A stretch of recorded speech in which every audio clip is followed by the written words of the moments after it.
Почитувани земјоделци, сточари, почитувани граѓани. Првиот чекор заедно го направивме. Неколку месеци правиме притисок врз министерот Цветков и врз токму оваа неодговорна власт и после 5 месеци започна обештетувањето за угинатиот добиток од болеста јазлеста кожа во Македонија. Сакам да порачам, тука нема да застанам.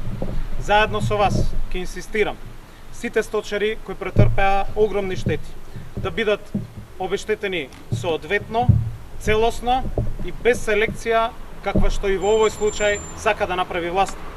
Тоа нема да им помине. Информациите што ги имам не одат во прилог на тоа. Исплатата е направена на само мал број сточари, а сумата не е целосна и не е соодветна.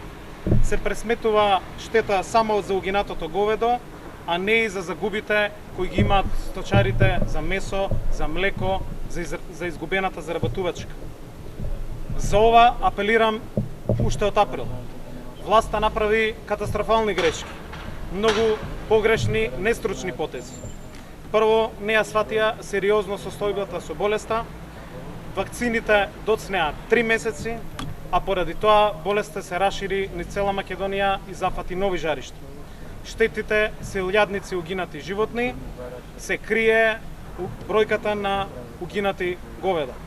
Власта цели 5 месеци доцни и со надоместокот на штетите. Доведена е во прашање елементарната екзистенција на сточарите, обстанокот на сточарството. Да не помислат Цветков и власта на Груевски дека само формално ќе започне исплатата и ќе се пазарат понатаму за политички предизборни и изборни цели. И тоа нема да го дозволиме, затоа сме тука во зградата. Сите сточари до еден мора да бидат обештетени во целост.